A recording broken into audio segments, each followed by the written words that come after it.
அஜித்குமார் கொலை வழக்கில் கைது செய்யப்பட்ட 5 தனிப்படை காவலர்களை ஆகஸ்ட் 13ஆம் தேதி வரை நீதிமன்ற காவலில் அடைக்க மதுரை மாவட்டம் நீதிமன்றம் உத்தரவிட்டுள்ளது. இதுகுறித்த கூடுதல் தகவல்களை நமது செய்தியாளர் பாண்டியன் வழங்க கேட்கலாம். பாண்டியன், இது தொடர்பான முழுமையான விவரங்கள் என்ன?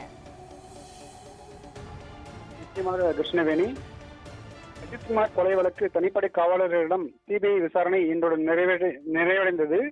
மலைப்புறம் காவல் கோவில் காவலாளி அஜித்குமார் கொலை வழக்கில் கைது செய்யப்பட்ட 5 தனிப்படை காவலரிடம் சிபிஐ அதிகாரிகள் காவலில் எடுத்து 2 நாட்களாக விசாரணை மேற்கொண்டு வந்த நிலையில் விசாரணை நிறைவு பெற்றுள்ளதை தொடர்ந்து 5 தனிப்படை காவலர்களை மருத்துவ பரிசோதனைக்காக மதுரை அரசு ராஜாஜி மருத்துவமனைக்கு அழைத்துச் செல்லப்பட்ட பின் நீதிமன்றத்தில் சிபிஐ அதிகாரிகள் ஒப்படைத்துள்ளனர்.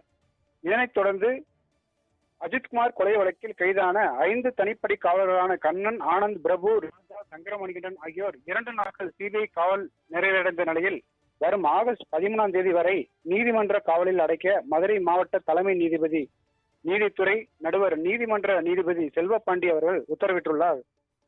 கிருஷ்ணவேணி, அஜித்குமார் கொலை வழக்கில் கைதான 5 தனிப்படை காவலர்களையும் 2 நாள் சிபிஐ விசாரணைக்கு பிறகு ஆகஸ்ட் 15ஆம் தேதி வரை நீதிமன்ற காவலில் அடைக்க நீதிபதிகள் உத்தரவிட்டுள்ளனர். இதுகுறித்த முழுமையான விவரங்களை வழங்கியதற்கு நன்றி பாண்டியன்.